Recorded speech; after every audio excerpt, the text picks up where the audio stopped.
Social મીડિયાનો જમાનો છે અને રીલ્સ અને મીમ ટાઈમ પાસનું માધ્યમ.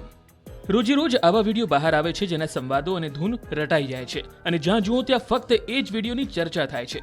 કેટલીક એવી તસવીરો પણ સામે આવે છે જે દિલમાં વસી જાય છે, જેને શેર કરવાથી કોઈ રોકી શકતું નથી. આવી જ એક તસવીર આ વર્ષની શરૂઆતમાં આવી. વર્ષ 2024 ધાર્મિક દ્રષ્ટિકોણથી ખૂબ જ શુભ અને ઐતિહાસિક હતું.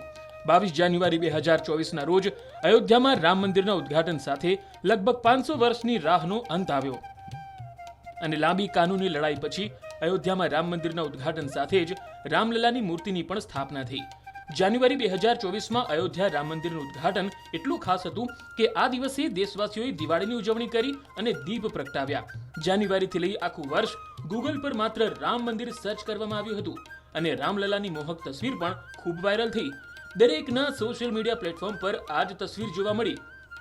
તો થોડા દિવસ બાદ રામનવમી પર રામલલાના સૂર્ય તિલકનો વિડીયો પણ ખૂબ વાયરલ થયો હતો, જેને બધાએ પસંદ કર્યો અને શેર કર્યો. સોશિયલ મીડિયા પર રામ મંદિરની તસવીરનો પણ ઘણો ક્રેઝ હતો. સેલિબ્રિટીથી લઈને કન્ટેન્ટ ક્રિએટર અને રાજકારણીઓથી લઈ સુપરસ્ટાર સુધી દરેક શ્રીરામના દર્શન માટે પહોંચ્યા અને વિડીયો પણ અપલોડ કર્યા. સાથે જ રામલલાના ઓનલાઈન દર્શનનો વિડીયો પણ લોકોએ ખૂબ પસંદ કર્યો. હવે વાત કરીએ સોશિયલ મીડિયા જગતના એક લોકપ્રિય વ્યક્તિત્વ અનિરુદ્ધાચાર્ય મહારાજની, જેમને સોશિયલ મીડિયા પર લોકો પૂકી બાબા તરીકે પણ ઓળખે છે, જેઓ હંમેશા પોતાના વિચારોથી યુવાનોમાં લોકપ્રિય રહે છે અને પોતાના અલગ અલગ નિવેદનોથી ટ્રેન્ડમાં રહે છે. રોજબરોજ તેમના મીમ્સ અને વિડીયો વાયરલ થતા રહે છે. અનિરુદ્ધાચાર્ય મહારાજની સોશિયલ મીડિયા પર મોટી ફેન ફોલોઈંગ છે અને ઇન્સ્ટાગ્રામ પર 2.3 મિલિયન ફોલોઅર્સ છે. યંગસ્ટર્સમાં ઘણો ક્રેઝ છે. તેમના ઘણા મીમ્સ લોકોને ખૂબ હસાવે છે. જેમ કે કોઈ તમને કેમ પ્રેમ કરશે, તો તેમની કથાનો અન્ય એક વિડીયો ખૂબ જ વાયરલ થયો હતો, જેમાં એક બાળકે બાબાને કહી દીધું, મેરે ચરણો મેં આપકા કોટી કોટી પ્રણામ. બાળકની આ લાઈન પર ખુદ બાબા પણ હસી પડ્યા, જેનો વિડીયો પણ ખૂબ જ વાયરલ થયો. ગત વર્ષોની જેમ આ વર્ષે પણ યુઝર્સ તેમના ફોન સાથે જોડાયેલા રહ્યા, જેના કારણે તેમને સ્ક્રોલ કરતી વખતે ઘણા ફની મીમ્સ જોવા મળ્યા, જેમાં આહા ટમાટર બડે મજેદાર ગીત પણ સામેલ હતું. નાના બાળકોનું મનપસંદ આહા ટમાટર બડે મજેદાર 2024ના સૌથી વધુ વાયરલ વિડીયોની યાદીમાં સામેલ છે. બાળકોથી લઈને મોટાઓ સુધી દરેક તેના પર ડાન્સ કરતા નજરે પડ્યા હતા. આ ગીત સોશિયલ મીડિયા પર લાંબા સમય સુધી ટ્રેન્ડમાં રહ્યું, ત્યારે ઘણા લોકોએ તેના પર રીલ પણ બનાવી હતી. તેમજ આ ગીત પર એઆઈનો પણ ભરપૂર ઉપયોગ કરવામાં આવ્યો હતો અને એઆઈ જનરેટ કર્યું. વિડીયોમાં અમિતાભ બચ્ચનથી લઈ દીપિકા પાદુકોણ પણ ડાન્સ કરતા જોવા મળ્યા હતા. એક વિડીયોમાં નર્સરીના શિક્ષકો ટ્રેનિંગ સેશન દરમિયાન આ ગીત પર પરફોર્મ કરતા જોવા મળ્યા. વેલ, તમે પણ આ ગીત સાંભળ્યું જ હશે. તાજેતરના સમયમાં ઘણા બેસુરા ગાયકો ઇન્ટરનેટ પર એટલા વાયરલ થયા છે કે તેઓએ લોકપ્રિયતા મેળવી છે. ભારતમાં કચ્ચા બદામ ગાનાર ભુવન બડિયાકર, સેલ્ફી મેને લિયા ગાનાર ઢીંચક પૂજા અને બચપન કા પ્યાર ગાનાર સહદેવ સોશિયલ મીડિયા પર ધૂમ મચાવી રહ્યા છે. આ પછી તેનું નસીબ બદલાઈ ગયું. આ સિવાય એક પાકિસ્તાની સિંગર ચાહત ફતેહ અલી ખાન પણ ખૂબ જ ચર્ચામાં રહ્યા. તેનું કારણ તેમનું વાયરલ થયેલું ગીત બદ્દો બધી. ચાહતના ગીતમાં કોઈ લય કે લિરિક્સનું કોમ્બિનેશન ન હોવા છતાંય લોકોએ તેમના બેસુરા ગીતને ખૂબ સાંભળ્યું. આ ગીત એપ્રિલ મહિનામાં યુટ્યુબ પર રિલીઝ થયું હતું, જેને કરોડો લોકોએ સાંભળ્યું અને શેર કર્યું. જો કે બાદમાં યુટ્યુબે તેમનું આ ગીત ડિલીટ કરી દીધું હતું. આ પછી તે રડતો પણ જોવા મળ્યો હતો. કેરળની એક 4 વર્ષની બાળકીનો એક વિડીયો ખૂબ જ ચર્ચામાં રહ્યો હતો.